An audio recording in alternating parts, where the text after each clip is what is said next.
4, 3, 2, 1. I told you before to be careful where you put your legs. I was only trying to be helpful. I can help myself. What are you waiting for? Come on. Come on. What are you waiting for? Come on. Come on. For 7 decades, Michael Caine has been among the world's most renowned and recognisable actors. It was just what I needed. A 1-inch god with a 2-inch penis. The star of classics like Zulu, The Man Who Would Be King, and The Cider House Rules. It's a miracle no one was killed. But also films that brought his career to the brink of complete implosion. I made a mistake. Somehow, he has always found a way back. You're a big man, but you're in bad shape. With me, it's a full-time job. In this epic podcast series, we will watch and review every Michael Caine movie, from the greatest hits You're only supposed to blow the bloody doors off. to the incredible misses. You failed to maintain your weapon, son. And take a deep dive into the life and work of one of the world's most recognisable film stars. His name is Michael Caine, and no one will forget his name. Behave yourself. To understand how he has made the mark of Caine. Well, you all settled in? Right, we can begin. For God's sake, come in. Come on. Hello and welcome to the Mark of Caine, our long hill walk through the film career of Michael Caine, watching every single movie featuring the great man, whether they turn out to be beauty spots or locations clearly used for the cinematic equivalent of fly tipping. My name is Michael Foley, and joining me as always is Stephen Black, creator and content provider for the Mallow News Twitter account. Now, it could be argued that our qualifications for casting judgment on the Caine catalogue are fairly flimsy, but I doubt if many people in the 21st century have actually watched The Wrong Box like we did last time round, and possibly even the movie today, Gambit. I doubt if there's a big audience for these. I just like, again, and I pointed it out previously, that our qualifications are quite clear. We're both white, middle-aged, and we own podcast microphones. And if those credentials aren't good enough for listeners, then quite frankly, They can go somewhere else. Off now. They can go somewhere else for their Caine horseshit. yeah. But if you want primo, good luck trying to find that. Yeah. If you want like A grade primo Caine horseshit, you've come to the right place. So what are we at? This reminds me of a young Shelgar. This time around, okay, Caine is making the big career leap now. This is the big money picture, okay. He's had Alfie a couple of movies ago, and we've had The Wrong Box, but this is the Hollywood one. He's handpicked by Shirley McClaine as her leading man. This, to me anyway, this is the first sign of the Alfie dividend. This is when Mr. Caine goes to Hollywood. He rips it up and he makes a heist caper called Gambit. How would you like to make $5,000? What's the catch, Mr. Dean? Is it dishonest? Michael Caine is an international cat burglar. Shirley McClaine becomes his partner. And his prize. You made me look like this dead lady. And when Shabandar learns about you, we will be invited to meet him. A remarkable thing has happened. The face of the Lisu is the image of my late wife.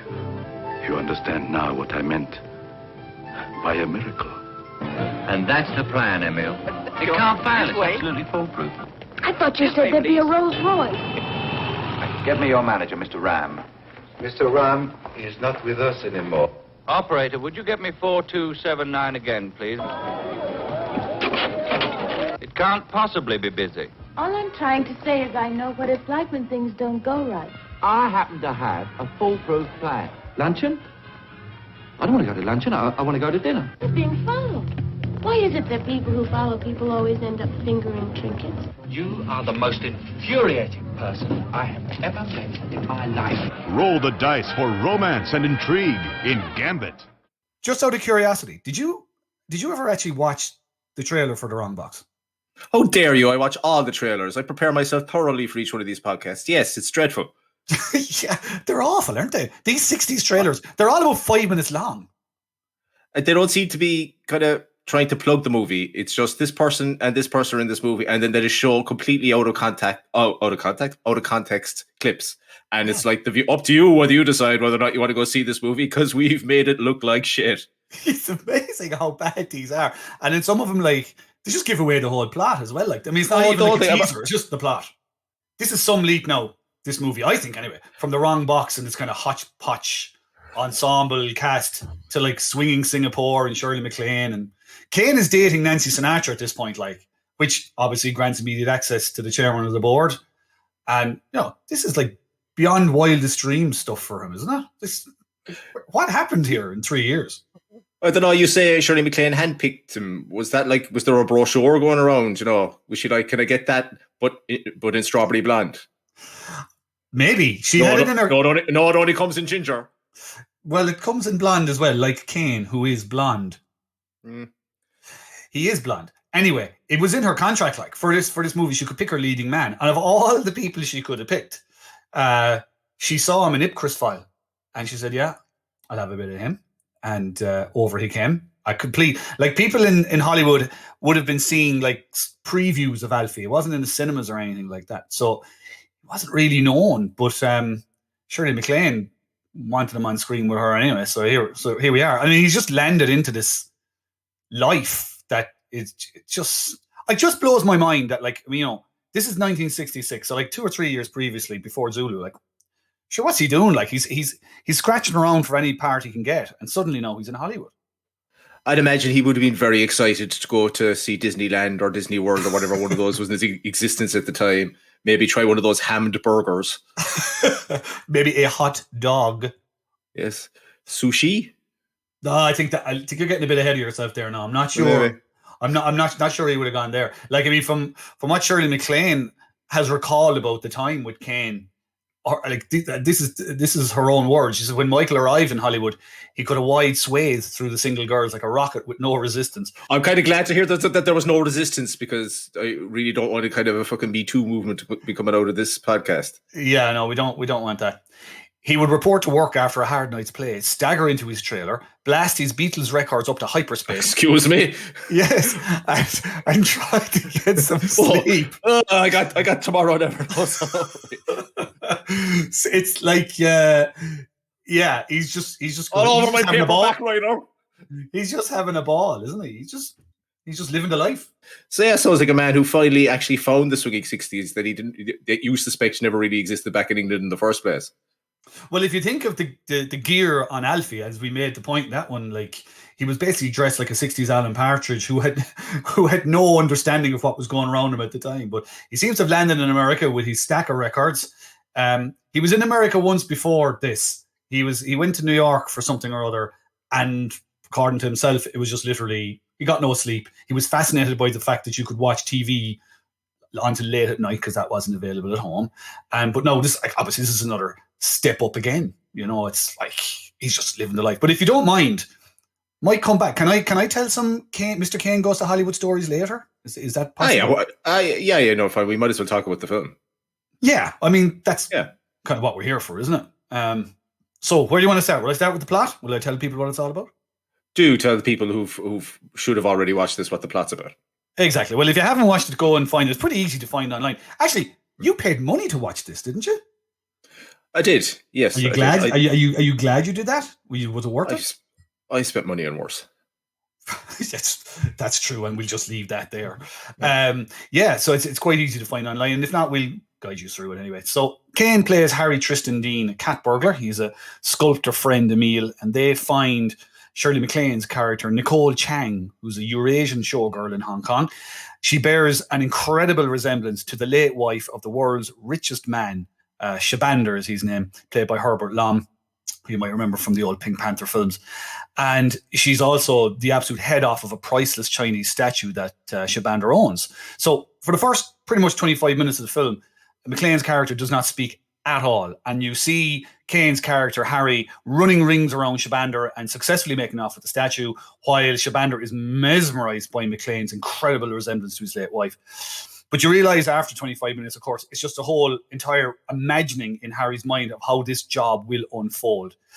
So when it clicks back after 20 odd minutes, in reality, we realize that Harry has to convince Shirley MacLaine's character to be involved. And it also turns out that she can speak and think and generally work things out much better than Harry, which causes him serious problems because, you know, he's a completely vain misogynist. And also it turns out he's pretty awful at cat burgling, but we'll have more of that shortly. It also turns out that the richest man in the world is quite a shrewd judge of character who clocks very early on what's going on, but he indulges the pair. So Harry gets Shirley McClaine's character, Nicole, to have dinner with Shabander and distract him while Harry goes to nick the statue. She's at a nightclub with Shabander when she cops that Shabander knows what's going on. So she slips off to the toilet to escape and warn Harry. She ends up helping him steal the statue and then in a weird moment trips the alarms by leaping into his arms helplessly in love with him. Now, I can't stress how unlikely this seems in the context of the rest of the movie. It's almost like some movie exec, like from the 24th floor, has come down and said, we need a love angle here, quick guys. But anyway, Harry insists that, you know, Shirley McClaine goes to the airport and he'll escape some other way. Back at Shabander's, it turns out that the original Chinese statue was actually hidden in the wall. But when Shabander goes to check on it, he realizes, Harry's after stealing the original and he's left the fake behind. So McClaine is picked up in like 10 seconds at the airport. Brought back to Shabander, who tells her, find Harry, tell him to return the original or there'll be trouble. So she's allowed to go back to Hong Kong and she finds Harry at Emil's workshop, the sculptor. Harry tells her that he actually hid the original inside a Buddha statue in Shabander's house and has gotten word to Shabander via telegraph that the statue was there. He only wanted to actually create the idea that the statue had been stolen. So himself and Emil could sell a couple of replicas of this statue when they thought the original was missing. So McClaine isn't happy with his criminal ways, and, you know, but to prove his love and his commitment, he smashes one of the replicas to prove his love for her. As they leave, arm in arm, happy days, Emil opens a cupboard, revealing loads and loads of replicas of the statue. So there's no fear of him. And that's pretty much it. Like, to me, it's the kind of diverting movie that you know, it's best consumed after a heavy Sunday dinner, maybe with tea and hobnobs, where you're not really paying a huge amount of attention. But when we're looking at it now and the way we're going to be looking at it, there are bits and pieces here that are worth teasing out. Yeah, so this is we are strictly in caper mode here above romp. There's not enough kind of a bedroom hopping to kind of justify it being a romp. It's more of a caper, basically because Harry is a cat burglar. This bloody obsession with the 60s about promoting the lifestyle of a cat burglar, this kind of gentleman thief, as opposed to just some lad who climbs a wall and nicks stuff. I don't know where the obsession came from. No, it's almost like, you know, it's a higher class of criminal or something like that. You know, that they're of a certain mind. You know, they've got a certain whatever way the cogs are whirring. It's just going at a quicker rate than your average hoodlum or criminal. And they don't steal for money, they steal for prestige. Oh yeah, and for fun. I mean, pure crack. Fun, yeah. It's just a laugh, like, you know. I didn't actually steal it. I stole to create a ruse, you know. Yeah. But yeah, it's weird. It's weird. He slips into Caine's performance. Like he actually pretends to get into Shabander's good books. He pretends to be an upper class gentleman. So yeah, so his dedication to this role, I actually think you'd probably give him a bit more credit than it's just a case of him putting Sir in front of his name and letting that do the heavy lifting in terms of him pretending to be a member of the aristocracy. If you notice in the movie, whenever he loses his temper with Shirley McClaine or gets upset, his accent slips. And I think that might actually be deliberate for once. I think that might actually be a deliberate kind of, you know, he's pretending to be posh, but, you know, or his background is more upper class than he actually is, and whatever he's actually things don't work his way, he becomes more and more cockney. Wow, that's confusing. So he's a cockney cat burglar pretending to be an upper class gentleman, slipping back into cockney cat burglar. Well, not even that so much. I think he's basically come from more working class backgrounds and has, I guess, for the time, pulled himself up. And in the same way that most a lot of people from those backgrounds who want to affect a more middle class or upper middle class background will put on the accent and put on the airs and graces of it. I think he's doing the same to try and pass himself off as not even as a member of the aristocracy, but at the start of the film, passing himself off as somebody who's far more capable than they seem. Yeah, because he's a terrible cat burglar, really, isn't he? Yeah, so I think the accent. No, I'm quite willing to admit that I might be giving Caine far too much credit in the fact that he just doesn't maintain the accent is because he can't be bothered, because he's basically wandered onto set and hasn't, having just wooed Nancy Sinatra vigorously in his trailer, vigorously, and listened to the entirety of Help, and he's hungover, like he's he's going to be in a certain mindset coming coming on set at that point. You know, what did you make of his performance? He's fine. It's grand. There's a good bit of comic timing is okay. Dialogue is all right. Shirley McClaine, and obviously it's her movie essentially. She's the one who, as you say, recruited him and championed the script. So she's the one who gets the best lines in the movie. So she's the outstanding star in this. Caine holds his own to a certain extent, but he's not like blowing her off the screen or anything like that. Yeah, like I mean, he seems quite comfortable as well in that. Like I mean, he doesn't have. I mean, we will see obviously as he evolves that he the old acting muscles and the ability to hold his role as a leading man evolves. He's not at that stage yet. It's his first time in Hollywood. I'd say he's at times he almost looks he does not look out of place, but he just looks sort of like, yeah, I'm happy enough to be the supporting guy here, even if my name is top of the bill kind of here. She's the star, and he's quite happy for her, I think, to be the star. Where do you want to start with this? Do you want to talk about him as a cat burglar? Some casual racism, perhaps? I think we'll start with not even the casual racism. So, the key roles in this movie. So you've got Shirley McClaine, who is a genuine ginger, befreckled, playing a Eurasian woman, to the extent whereby they make her look Asian by applying some very vigorous makeup. Let's put it that way. So with that, again, there is no need for her to be Eurasian at all. It doesn't drive the plot. It doesn't really, really matter. So completely unnecessary. Herbert Lom, Czechoslovakian British actor, basically blacked up to play an Arab from the country of Damouz, the fictional rowdy Arabia. Yeah. So again, kind of MOR Middle East, isn't it? It's kind of So you've Herbert Lom again. Does not need to be. He's the world's richest man. Again, his nationality is not important. Or fucking shock horror, hire an Arab actor. What could go wrong? It just doesn't seem to have crossed. It doesn't seem to have crossed their radar at all that they might actually hire people from the area. Instead, you have, as you say, you have Herbert Lom basically lacquered up, like you're varnishing a fence. And you have Shirley McClaine. Shirley McClaine reminded me actually of her eye makeup and all the rest of it. Reminded me a bit of like Ziggy Stardust, like American cousin Mabel Stardust. Mabel Stardust. There's a touch of that, and then the kind of the to make the hat trick of racism, you've got Roger Carmel, an American. Like one nerd listen to this might remember playing Harry Mudd in Star Trek, the original series. He plays an Indian man called Ram. Makes an attempt at an Indian accent, misses it by a couple of continents. Is only in the movie for about 3 minutes, and again, you could have casted. I think any Indian actor would probably gone, a bit too broad. Might not, or he didn't. Here's a shot. Didn't have to be Indian. No, just make him American. Just make him American. Had no bearing on the plot. Just completely unnecessary. Yeah, and it's a kind of again, as I say, if you're sitting, as I say, bloated after your Sunday dinner, just kind of half comatose watching this stuff kind of just rolls past you, But when you're actually sitting upright and watching the clock in terms of how long is left in this thing, these things start to kind of come out of the screen at you a little bit.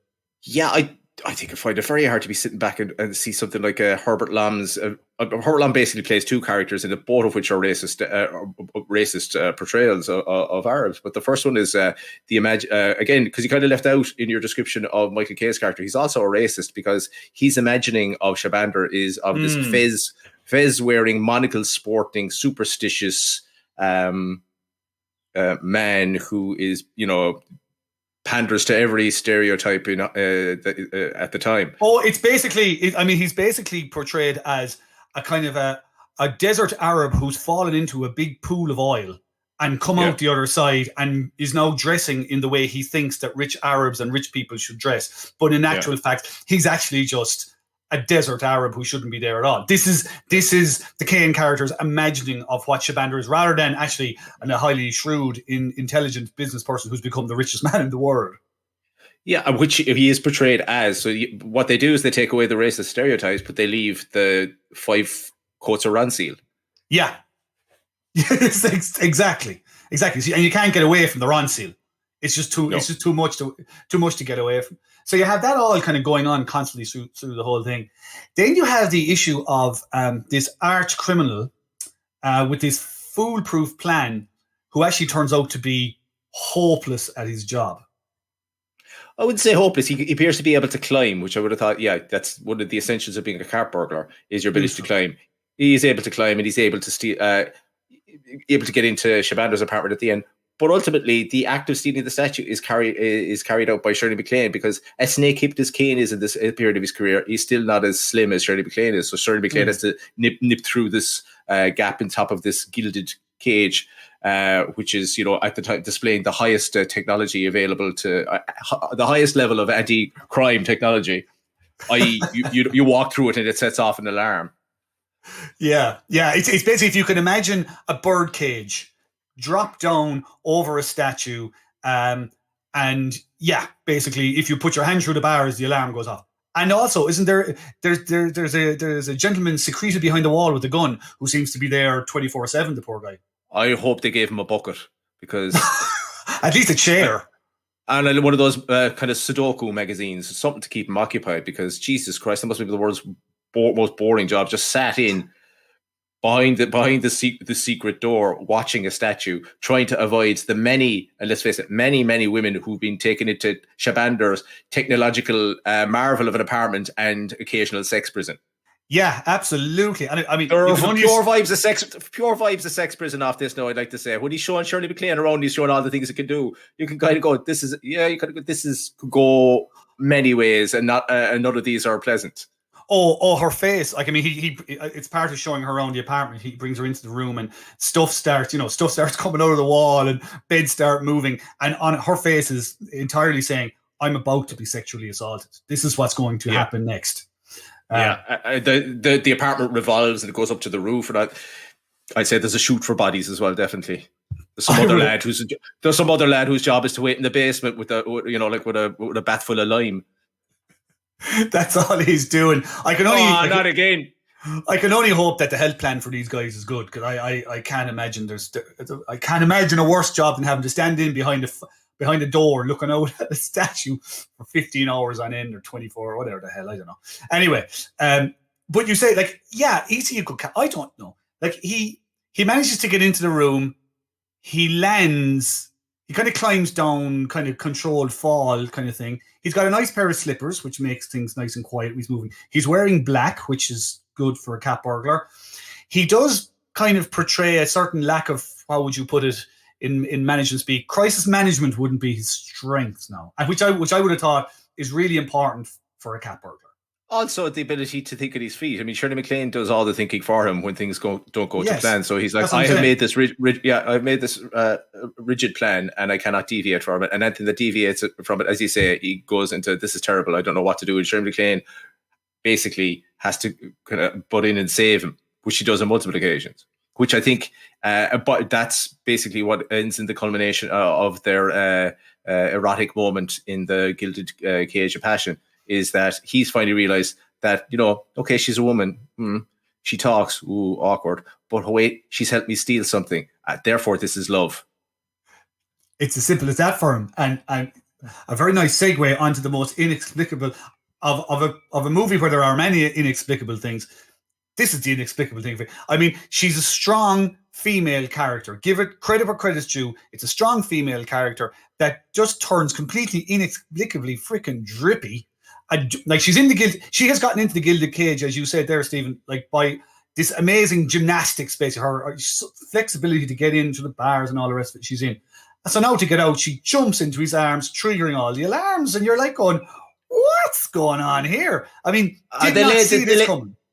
They laid the foundation for that when one of the earlier scenes where she's all getting all dolled up and she's looking for his approval, and he kind of pays no attention to her, and her feelings get hurt. So you could tell earlier on that she's, again, because a woman has no merit, being appended and valued by herself, or her value can only be judged by, having validation from a man. Yeah. Okay. I'm learning stuff. I didn't clock that, but okay, fair enough.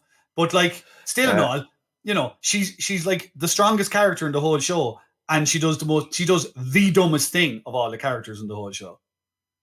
Yeah, well, love makes you do stupid things, Michael, I guess. Apparently. Actually, speaking of doing, well, maybe not stupid things, but the nightclub scene that really, again, if you're sitting in the half comatose state watching this, you don't notice this. But when you're watching, you're going to go, okay, she's in a nightclub with Shabander. She realizes that Shabander knows what's going on here. I need to get out of here, get back to Shabander's apartment, warn Harry to get out of there. And she goes to the Jacks for what feels like, I don't know, about 2.5 hours. And okay, let's walk through the timeline. Back. Yeah, let's walk through the timeline here. So she arrives at the restaurant with Shabander, having been taken by his helicopter right to the nightclub, which presumably has a helipad on top of it. Goes in, he introduces her to his friend, who's the chief of police. She knows the jig is up. Sits down for dinner. She makes her excuse to go to the ladies' room. Then sneaks out the back of the Jacks.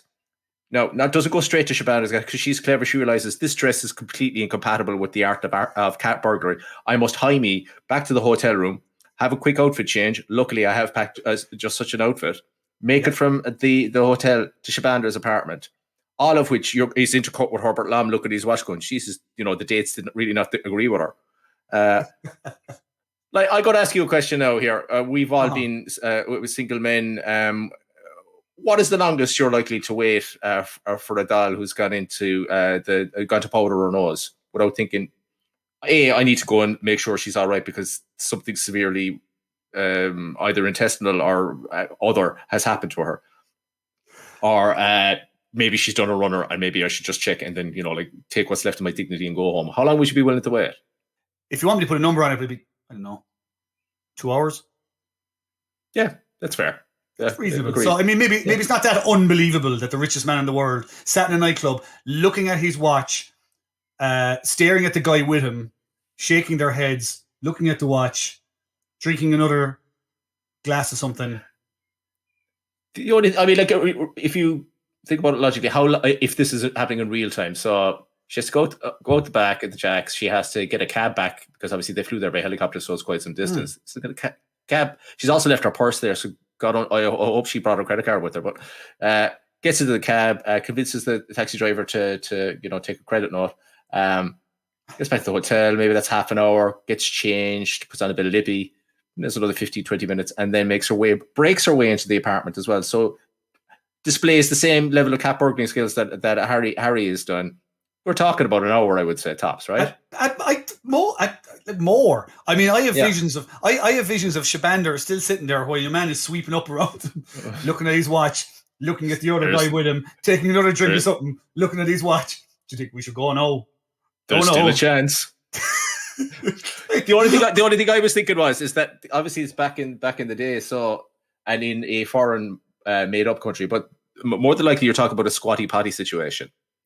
So maybe he was so impressed by the strength, the imagined or perceived strength of her quads that he's kind of going, oh my God, she's going to be able to strangle me. My head is going to pop off like the top of a bottle of Fanta. It's been shaken too many times. Maybe that's what he's going to, my God, can you imagine the ferocity of my orgasm? And he's basically going, yeah, I'd hang on for another 10 or 15 minutes. All right, you're on to a good thing here. Yeah, he's going nowhere. So she gets back, whatever, love scene of sorts, whatever else.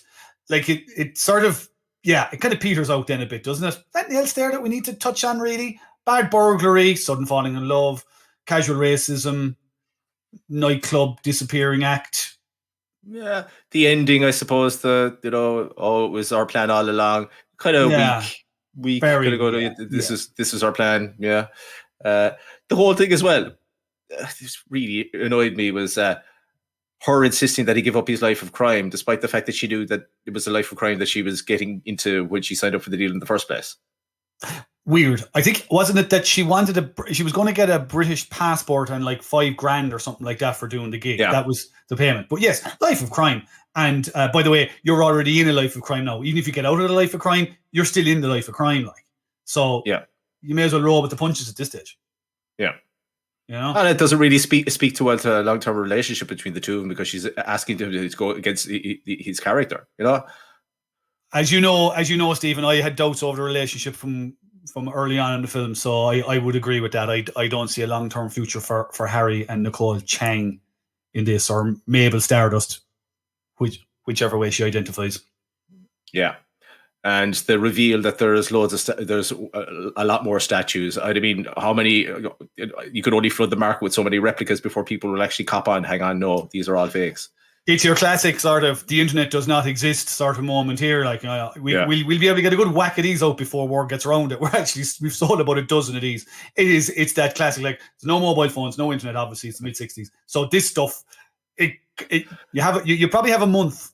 Probably have a month to do it. And luckily, all the kind of people who would buy those statues from the black market aren't the kind of people to take news that it's a fake badly. So it's not like you're going to be running for the rest of your life to avoid getting murdered by disgruntled customers. Yeah, as opposed to idyllic life in, let's say, Barbados. I see more for Nicole and Harry a life aboard a fishing trawler around the Faroe Islands. Yeah, eating puffin heads and keeping the head down. That I think that's how it would have possibly worked out. But of course, we don't find that out because by the time the film is over, it's time to watch Bullseye or Songs of Praise or Garda Patrol or whatever was coming on around tea time on a Sunday evening. So, it just disappears out of your head.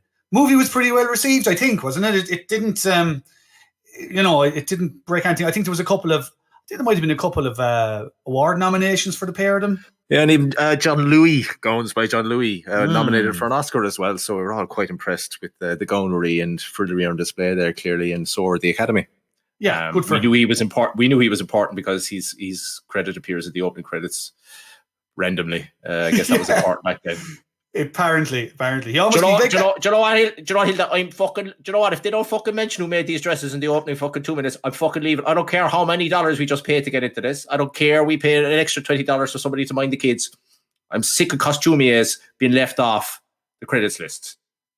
It ruins my movie viewing experience. Really takes me out of it. The costumiers have been screwed over for far too long, and it was about time the Hollywood execs realised that. Yeah, justice for Jean-Louis. Justice for Jean-Louis. So look, it was a perfectly fine film. Caine, as we said at the top, he's in Hollywood for the first time. He's having a ball. Can I tell my stories now?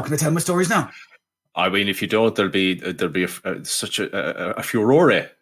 Absolutely, I think so. So I'm going to start with one of my favourite Caine stories from this era when he lands in Hollywood. So he lands in Hollywood and he's put up at the Beverly Hills Hotel. There's a few weeks before filming starts. So he's just people watching in the lobby. Few studio people would know him because of these private screenings of Alfie that are knocking around before they hit the cinemas. But one of the people that comes up to him is Jane Russell, famous Hollywood star of the time, starred with Marilyn Monroe and Some Like It Hot. Probably in the parlance of Alfie, Caine would have seen her as, she would have been now a screen goddess to him as a younger man. And the parents of Alfie probably would have seen her as a bit of a lust box, let's say. So she comes over and she's all charm and asking, are you the guy? And Alfie's like, yeah. She says, would you like to come to lunch? And in Caine's mind, immediately, the cogs are whirring. The Beatles records are gone out the window here. And he's thinking, yeah, geez, what's going on? And maybe it could be a touch of afternoon delight here. So she brings him to lunch. Let me just do my lunges. A couple of quick lunges. So she brings him to lunch and brings him into a private room in the hotel for lunch. And she opens the door and there's a bunch of other women there as well. It turns out that she had brought him to a meeting of Christian Scientists. She was a devout Christian, Jane Russell. She ran a group called the Hollywood Christian Group. And she explained to Michael that they didn't get many male attendees at their lunches, so they were delighted to have a man there while they had their chats. I'd say he was so disappointed. I'd say his penis made that kind of comic wah wah noise when he got into the room. It was just a complete and utter letdown from. Now, to be fair, as I said before, he was seeing Nancy Sinatra. He was also dating Natalie Wood at this time, and as Shirley has told us already, he was having the time of his life. When it came to socializing and stuff. So I'd say probably the disappointment wore off pretty quickly. Actually, it was a lovely story about Sinatra. He, because he was dating Nancy. This was around the time that Sinatra was with Mia Farrow as well. Sinatra brought him to Vegas on this particular trip. So we're talking about Frank now, not Nancy. Yes, Frank. Yes, Frank, of course. Frank's jet, not Nancy's jet, Frank's jet. Brought him to Vegas to see. You saying Nancy couldn't have had a jet? I'm saying Nancy could. What kind of bullshit fucking 60s misogyny is this now? I'm saying that Nancy could have had 20 jets and good luck to her, but he was on Frank's one for this story. So if you can have a yarn about Caine on Nancy Sinatra's jet, come at me. But for the time being, it's a Frank Sinatra jet story I'm telling. I'll be stirring one up now while you. I'll be pretending to listen to you while I'm wording to Nancy Sinatra's jet story. You go Google away there now for 30 seconds. So anyway, he's on the jet with Sinatra. And Caine himself has told this story. He kind of had a moment of clarity on the jet. He was like, oh my God, I'm sitting here with Frank Sinatra. What am I doing? And Sinatra notices the change in his expression or whatever. Maybe he's gone quiet. And he says, are you okay? And Caine explains what he's feeling. And Sinatra says, look, exact same thing happened to me. He said, when I came to Hollywood, I had the same experience with Ronald Colman, who was a great movie actor of the time. And I just thought it was a lovely story. I actually went back. I Googled Frank Sinatra, Ronald Colman, and I found a really nice picture of Sinatra and Colman and a few other people, a few other stars at the time from when Frank was very young, and Sinatra looking bright and tanned and totally delighted with himself in Coleman's company.